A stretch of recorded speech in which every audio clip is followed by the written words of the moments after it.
Innal hamdalillah nahmaduhu wa nasta'inuhu wa nastaghfiruh wa na'udzu billahi min syururi anfusina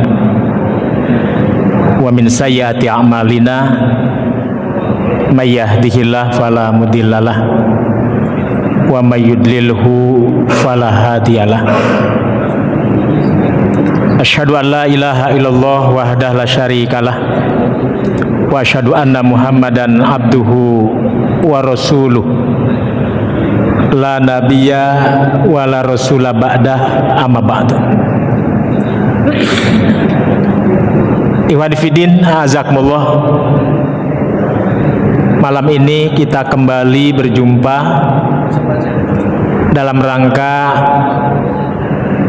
saling mengingatkan satu sama lain di antara kita, karena memang al-amru bil ma'ruf wa nahyu anil munkar itu berlaku untuk semua dan berlaku juga untuk kita semua. Saya diminta menjelaskan tulisan saya 3 bulan silam, ya. Di mana di situ tertera judulnya, tidak boleh ada yang merasa lebih tinggi dalam perjuangan. Ini maksudnya apa, ya? Saya terinspirasi dari sebuah tulisan iseng, ya. Tapi bagi saya tulisan ini sangat mendalam, bermakna.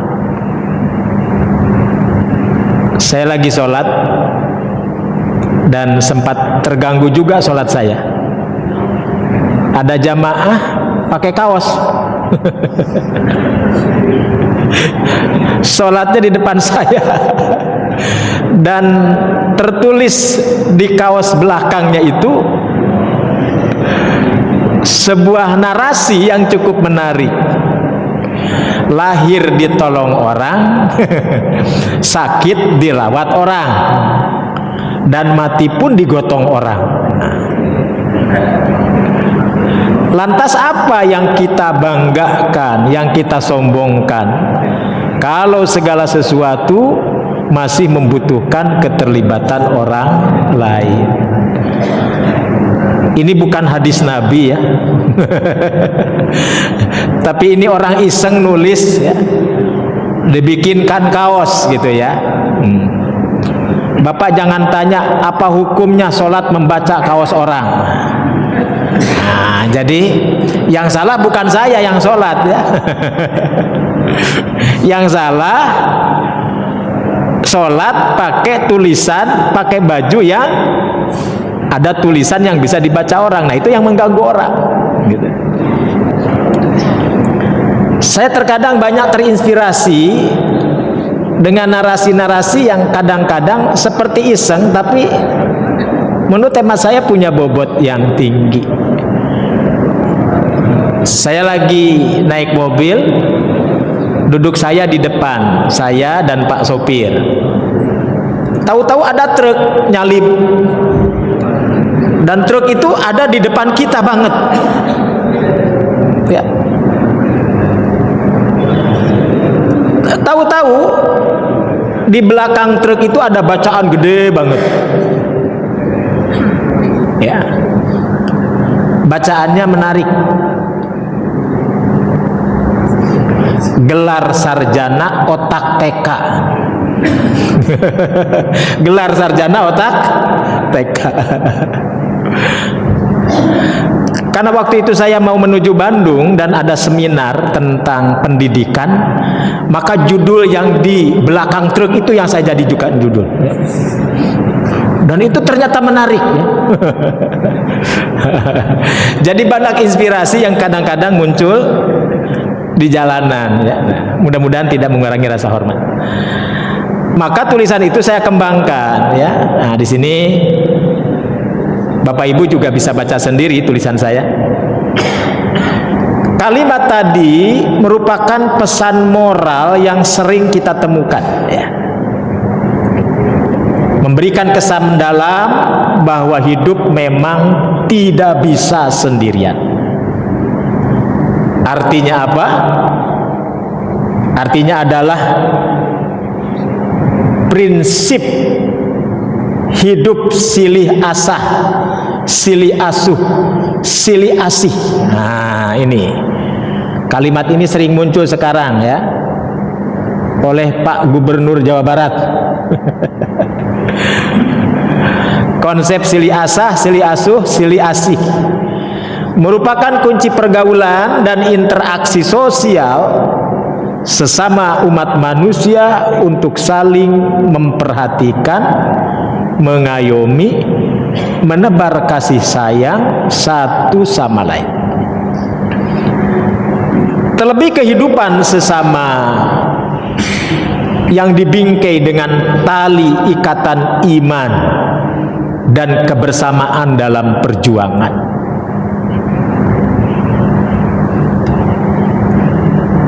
Kita kenal beberapa tokoh ya, Pak Natsir, Pak Kasman Singo Dimejo ya, Pak Burhanuddin Harahap, Saprudin Prawira Negara ya.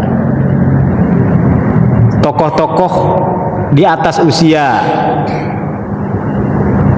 bapak-bapak di atas usia 70 tahun, saya yakin paham betul siapa mereka.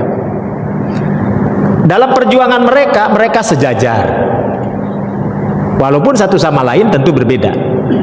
Tapi kalau sudah bicara perjuangan, semua emas. Tidak ada yang paling emas. Semua rata, semua pejuang. Walaupun tentu cara pandang orang bisa jadi berbeda. Sama halnya tidak bisa menyamakan antara Rasulullah dengan para sahabat, tidak. Tapi Rasulullah mensejajarkan diri dengan para sahabat. Abu Bakar As-Siddiq, Umar Ibn Khattab sama derajatnya, kedudukannya sebagai hamba Allah, sama seperti Bilal bin Rabah. Walaupun tentu saja Umar bin Khattab, Abu Bakar As-Siddiq jauh lebih tinggi kedudukannya, karena memang terlahir dari latar belakang yang berbeda. Namun ketika di hadapan Nabi SAW semuanya sama. Kenapa? Karena mereka hidup dalam perjuangan yang sama. Intinya adalah bagaimana seseorang mampu membangun kesadaran diri bahwa tidak ada yang bisa menghitam putihkan kehidupan seseorang melainkan zat yang maha menghidupkan, maha mematikan itu sendiri. Selain manusia mengupayakan dengan segenap kemampuannya, namun Allah Azza wa Jalla yang memiliki kehendak untuk terjadinya sesuatu.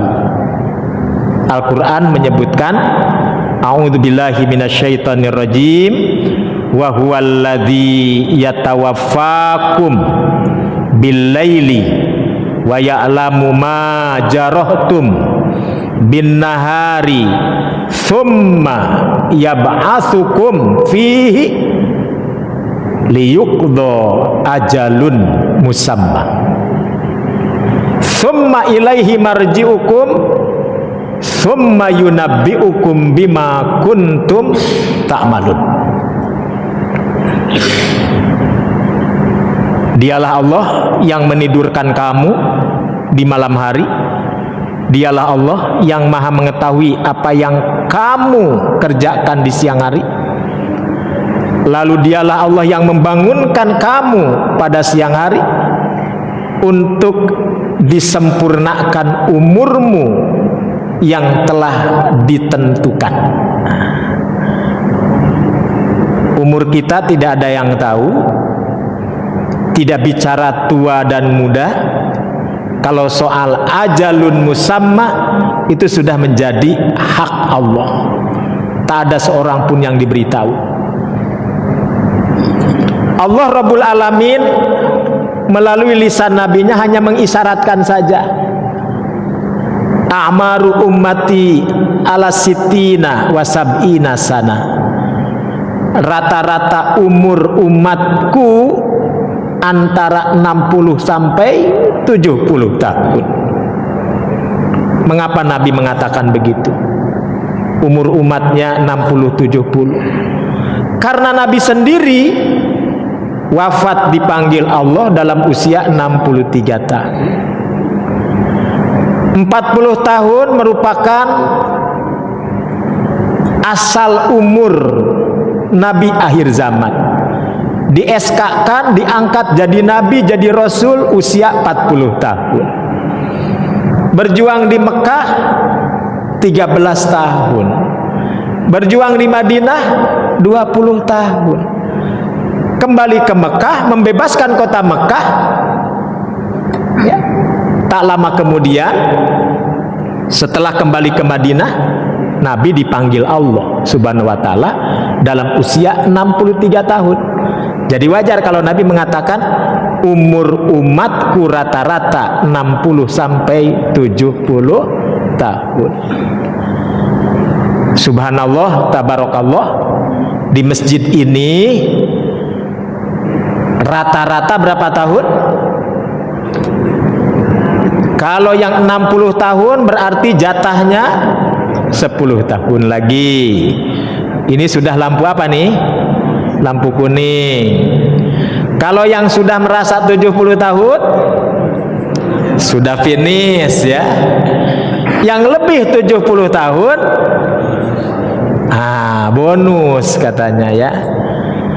Bonus dari Allah, kesempatan yang luar biasa dari Allah untuk lebih menambah amalan ya, Masya Allah ya. Ibn Fidin azakumullah. Lalu Allah Azza wa Jalla melanjutkan ayatnya dengan menegaskan bahwa tidak ada kedudukan yang lebih tinggi melebihi kedudukan Allah. Jangankan dibanding dengan zat yang maha agung, dibandingkan dengan makhluk lain yang sama-sama diciptakannya seperti halnya para malaikat Allah, masih juga tidak sepadan. Allah Azza wa Jalla menyebutkan wa huwal qahiru fawqa ibadih wa yursilu alaikum hafadhah hatta idza jaa ahadakumul mautu tawaffathu rusulana wa hum la yufarritun. Dialah Allah yang mempunyai kekuasaan tertinggi di atas semua hamba-hambanya, dan diutusnya kepadamu malaikat-malaikat penjaga, sehingga apabila datang kematian kepada salah seorang di antaramu, ia diwafatkan oleh malaikat-malaikat kami, kata Allah, dan malaikat-malaikat kami itu tidak melalaikan kewajibannya sedikit pun. Maka sangat arogan sekali ya kalau ada orang atau apapun namanya, gerakan, komunitas ya, golongan yang memiliki keyakinan bahwa kedudukan seseorang yang kami anggap memiliki makom tertinggi, apakah imamnya, apakah pemimpin yang dianggap dan diidolakannya, sejajar dengan Nabi Shallallahu Alaihi Wasallam, bahkan lebih unggul daripada Nabi, dan malaikat pun tidak mampu menjangkau keunggulan itu. Wah, ini tentu ini sangat luar biasa kesesatannya. Nah, baik. Nah ini Pak, gambar kaosnya nih. Ada yang punya? Baik. Karena itulah segala sesuatu akan dikembalikan kepada Allah Azza wa Jalla yang menguasai segalanya. Tidak ada yang lebih mampu mengendalikan segala perkara manusia kecuali dirinya. Melalui para malaikatnya Allah selesaikan semua urusan makhluk dan segala yang terjadi dalam ciptaannya. Dalam hal inilah Allah menegaskan pada ayat berikutnya. Nah, ini berurutan, 3 ayat berurutan.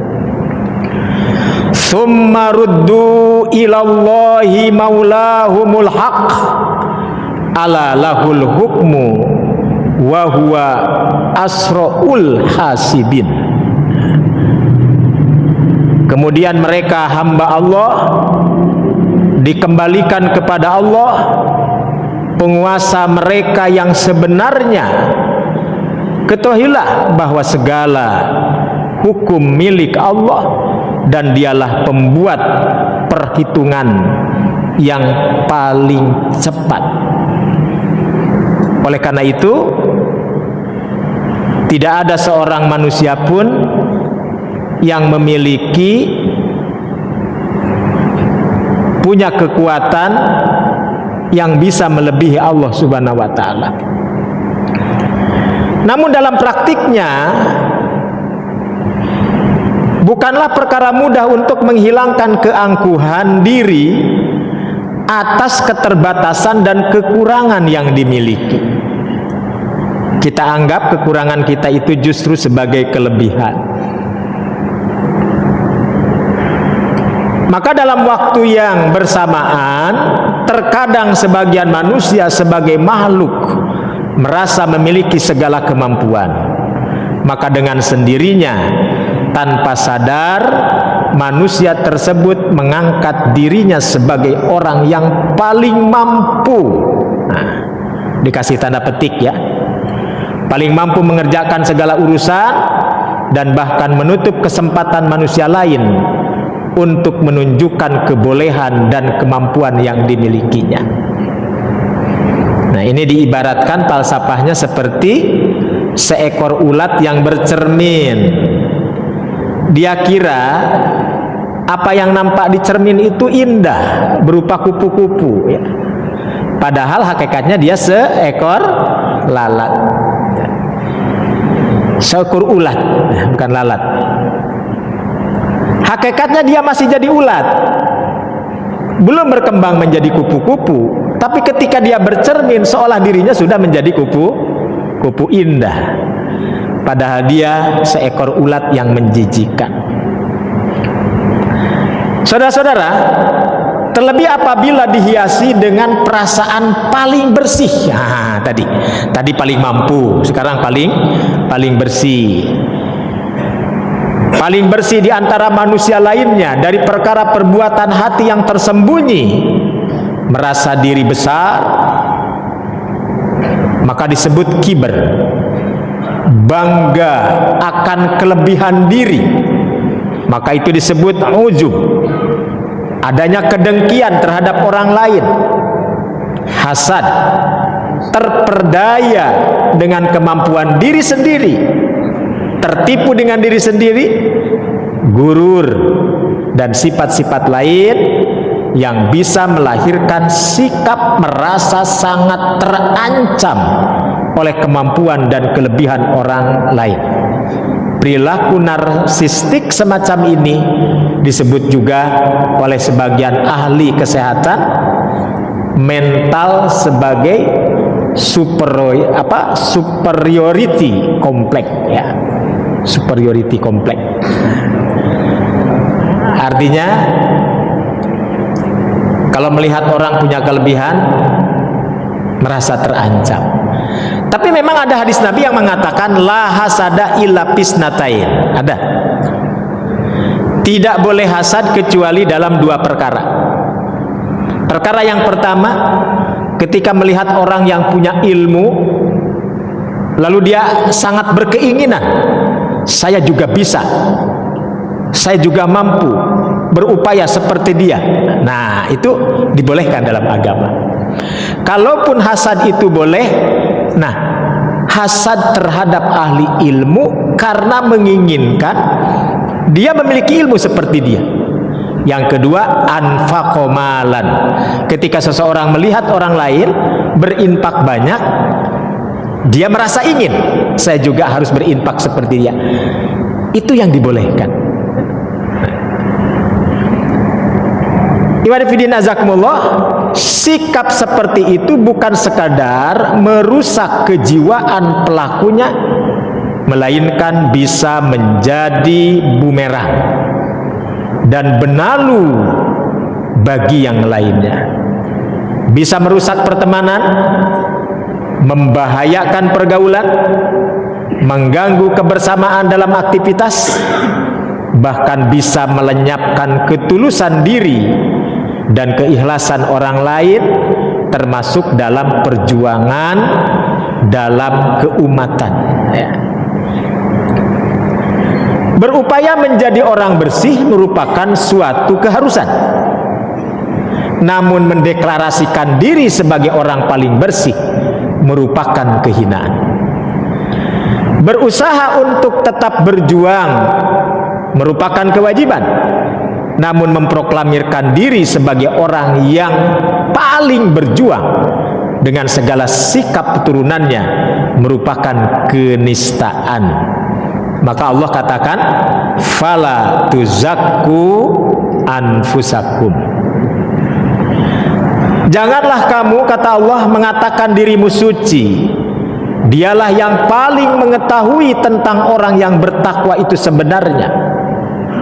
Nah, dalam surat An-Nazm ya, ayat ke-32 Allah mengingatkan seperti itu.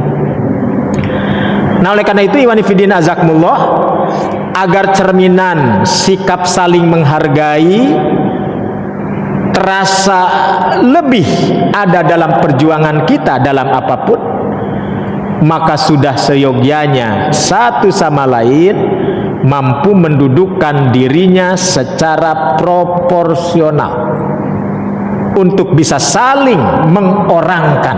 Nah ini, saling mengorangkan. Semua itu patut dilakukan dalam rangka menjaga kesetaraan dalam kebersamaan perjuangan, agar tidak ada pihak lain yang merasa tidak dilibatkan dan ditinggalkan. Ibarat kata pepatah bijak, jika kamu berada di lingkungan yang salah, sehebat apapun kemampuan dirimu, kamu hanya akan dianggap seperti manusia pinggiran. Nilai dirimu tidak akan pernah terlihat jika kamu berdiri di tempat orang yang tidak menghargai kualitasmu. Kalau hal itu terjadi, maka kamu mesti menemukan panggungmu sendiri. Maksudnya apa? Jangan sampai orang memiliki pandangan baru bahwa kalau demikian, satu alternatif yang bisa mengobati diri sendiri, ya artinya dia harus menciptakan panggungnya sendiri. Iwan fillah azakumullah, saya pikir narasi ini bukan narasi yang asing ya. Tapi demikianlah Rasulullah Shallallahu Alaihi Wasallam sampai berhasil membangun kekuatan Madinah Al-Munawwarah tadi, itu karena menerapkan kesetaraan dalam perjuangan. Semua diperlakukan sama oleh Nabi selama memiliki kemampuan yang sesuai. Oleh karena itu, saya teringat nasihat Allah yarham Pak Natsir ketika ditanya oleh seorang dai, Pak, bagaimana Bapak memahami perjuangan? Seperti apa Bapak memetakan orang untuk berjuang? Nah, gitu. Kata Pak Nasir, tidak ada yang sia-sia. Semua kita bisa berjuang. Seperti apa perjuangan tersebut? Kata Pak Nasir, jangankan orang normal pendengarannya, orang yang tidak normal sekalipun dia bisa terlibat dalam perjuangan. Bahkan perang sekalipun, orang yang tidak mendengar bisa lebih tepat mengambil perannya sesuai dengan apa yang terjadi pada dirinya. Lalu sang dai bertanya, Pak, orang yang nggak mendengar, yang terganggu pendengarannya, bagaimana kalau dia terlibat perang? Kata Pak Nasir, sederhana. Tugas dia adalah melemparkan dinamit. Tugas dia adalah menembakkan meriam. Loh, kenapa? Jadi dia tidak harus bersusah payah menutupi telinganya. Kenapa? Karena memang telinganya sudah tertutup, begitu. Nah, lalu ada lagi satu kisah guru. Saya punya guru. Guru ini hebat. Beliau hanya modal lulusan pesantren, tapi beliau mampu melahirkan para profesor. Ratusan doktor lahir dari rahim didikannya. Bahkan sebagian sudah jadi profesor. Dan beliau sendiri punya karya yang tidak kalah dengan orang-orang akademik. Tidak kurang 150 buku telah lahir dari dirinya. Bahkan diberikan kata pengantar oleh dekan Fakultas Syariah Universitas Al-Azhar. Karena orang ini bisa menulis dengan bahasa Arab tanpa harus melaksanakan studi di Timur Tengah. Mungkin Bapak kenal namanya, Kiai Haji Aceng Jakaria. Pernah dengar? Ada yang pernah dengar? Ya, ya, nggak apa-apa kalau nggak kenal. Kiai Haji Aceng Jakaria. Kalau Aceng itu orang mana itu? Orang Sunda, ya, orang Sunda. Kiai Haji Aceng Jakaria. Tinggal dibuka di Google, keluar. Namanya Kiai Haji Aceng Jakaria. Ketika ditanya, seperti apa orang berjuang? Kata beliau, orang yang tidak bisa bicara pun dia ikut terlibat dalam perjuangan. Ketika ditanya, bagaimana orang yang tidak mampu bicara bisa terlibat dalam sebuah kancah peperangan? Kata beliau, berikan tugas yang sesuai dengan porsinya. Dia harus menjaga rahasia pasukannya. Dia harus menjaga rahasia negara. Dia harus menjaga rahasia batalionnya. Maka dijamin tidak akan pernah membocorkan rahasianya, walaupun berkali-kali lipat siksaan ditimpakan kepada dirinya. Kenapa? Karena memang dia sudah tidak bisa bicara. Nah, Syekh Nasir Sulaiman Al-Umar melukiskan kejadian-kejadian semacam ini dengan mengambil hadis Nabi Shallallahu Alaihi Wasallam bahwa pada hakikatnya setiap orang berdaya menurut porsinya, menurut kemampuannya. Demikian pula orang bertanya kepada Rasulullah Shallallahu Alaihi Wasallam.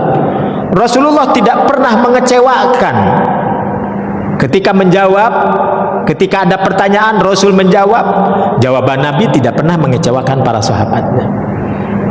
Suatu ketika datang seseorang menghampiri Nabi dan bertanya, ya Rasulullah, ayul amalu afdalu indallah. Amal apa yang paling afdal di sisi Allah? Nabi tidak langsung menjawab sebelum Nabi melihat, menganalisa, mencermati siapa yang datang.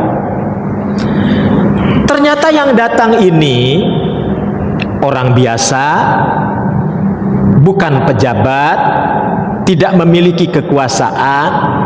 Dari postur tubuh pun kelihatan dia orang yang mungkin dalam strata sosial paling bawah. Maka ketika orang itu datang bertanya kepada Rasulullah, Rasulullah cukup menjawab sederhana, amal yang paling afdol untukmu, satu, birrul walidain, dan yang kedua, as-sholatu ala waktiha.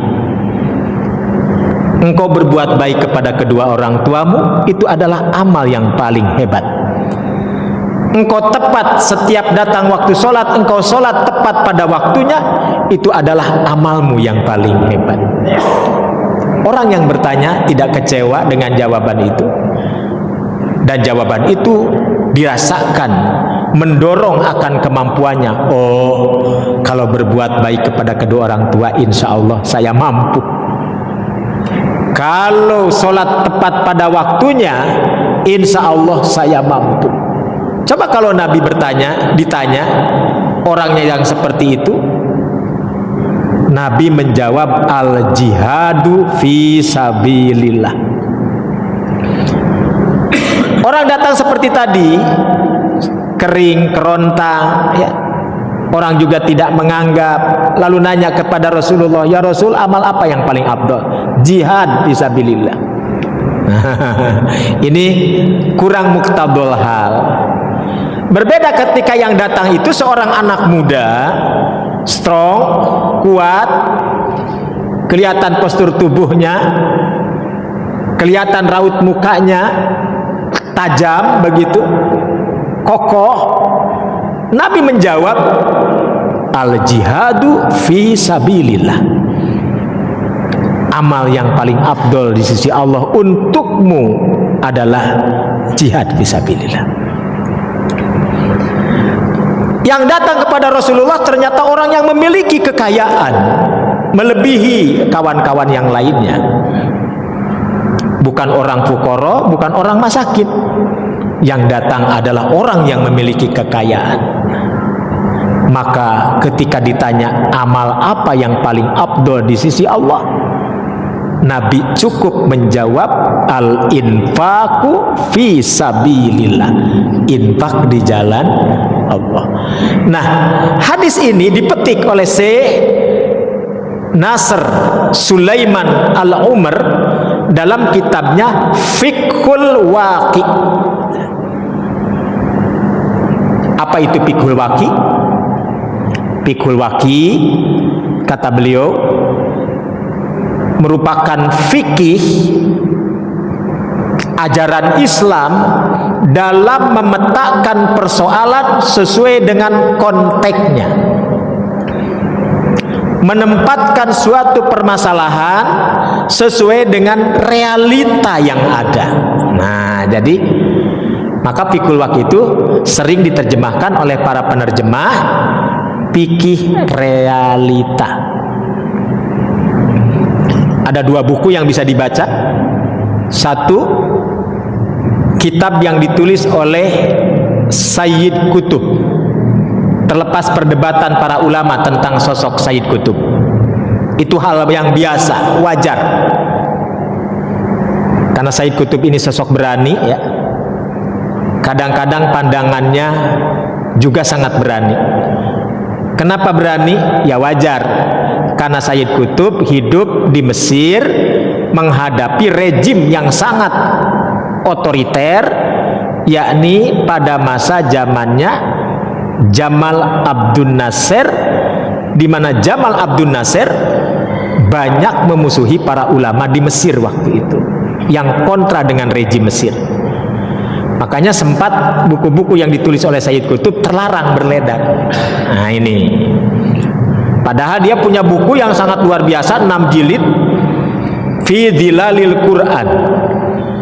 Sebagian mengatakan ini tafsir, sebagian mengatakan ini bukan tafsir.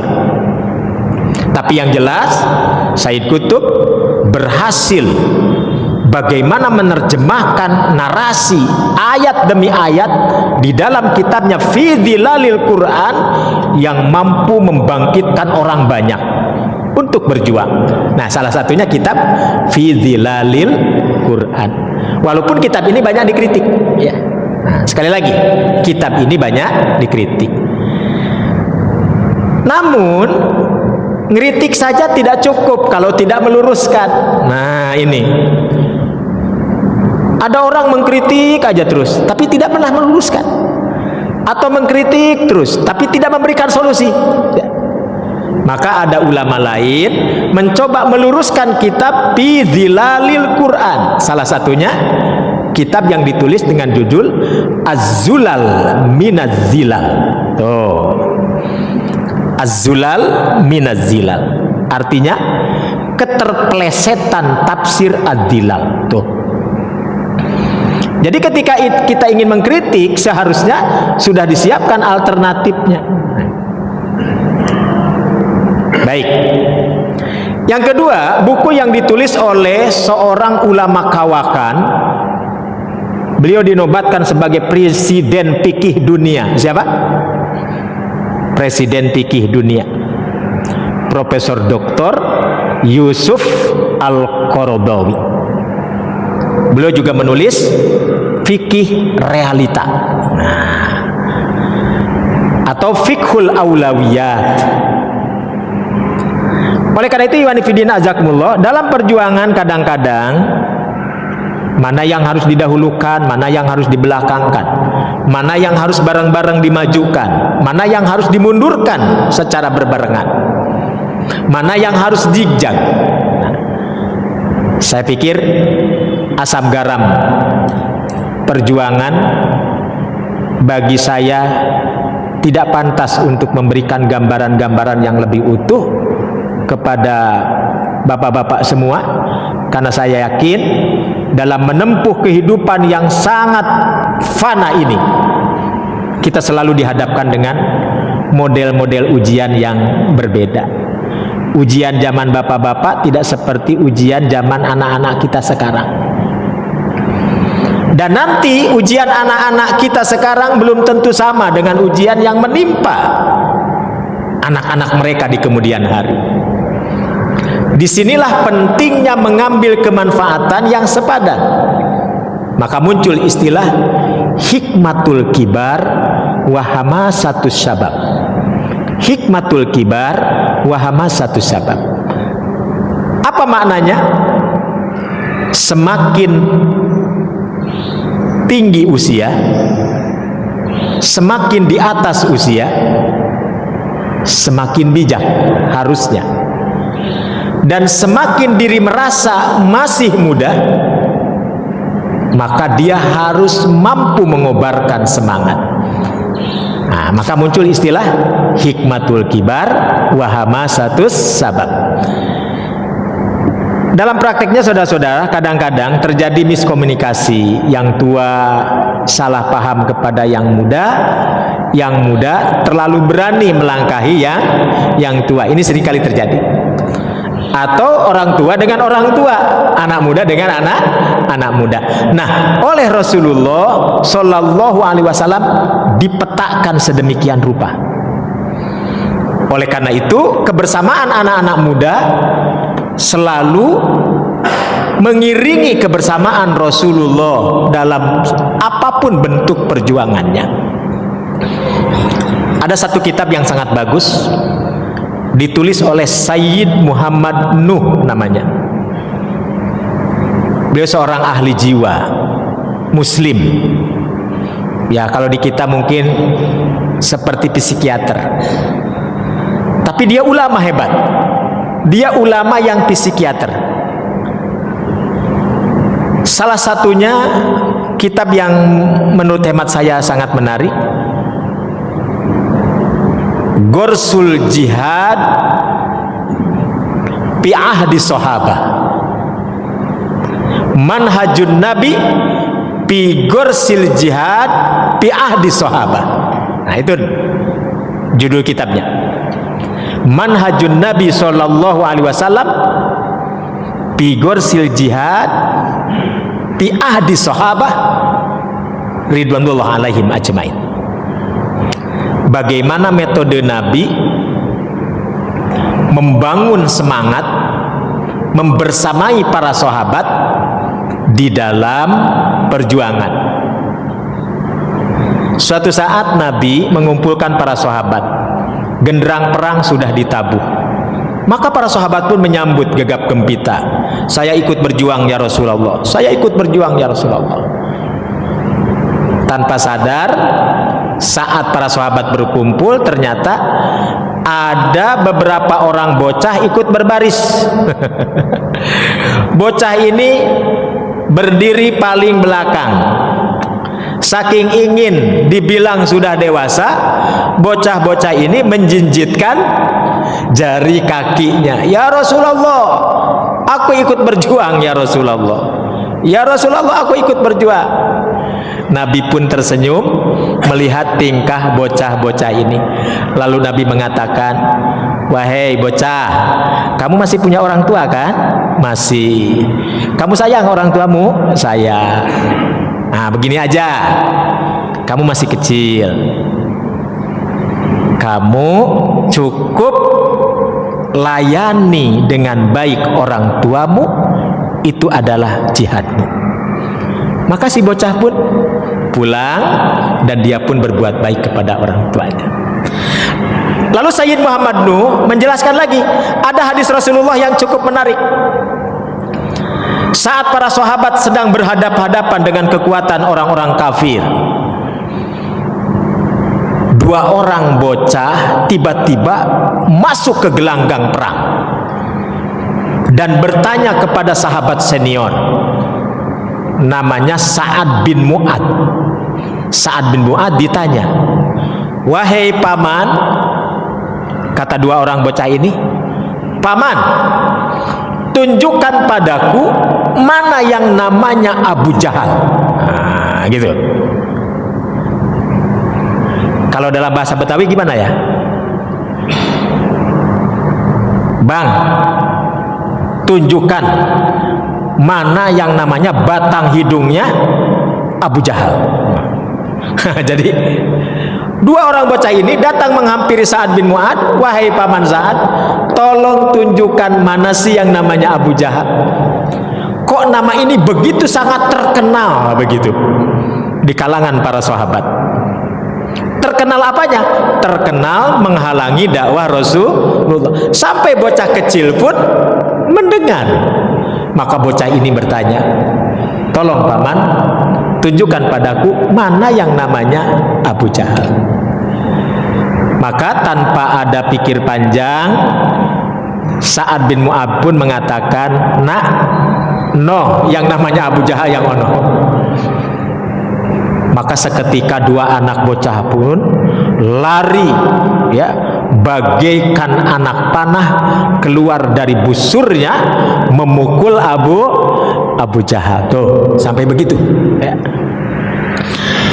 Oleh karena itu, iwan fillah azakumullah, disinilah pentingnya kebersamaan. Maka dengan demikian perjuangan akan senantiasa seiring sejalan, sinergi apabila komunikasi dibangun dengan baik, sehingga semuanya dinilai menjadi emas. Tidak ada yang lebih emas. Semuanya tinggi di mata Allah, tidak ada yang lebih tinggi. Itulah yang dapat saya sampaikan, mudah-mudahan bermanfaat. Aku qouli hadza wa astagfirullah li wa lakum. Wassalamualaikum warahmatullahi wabarakatuh.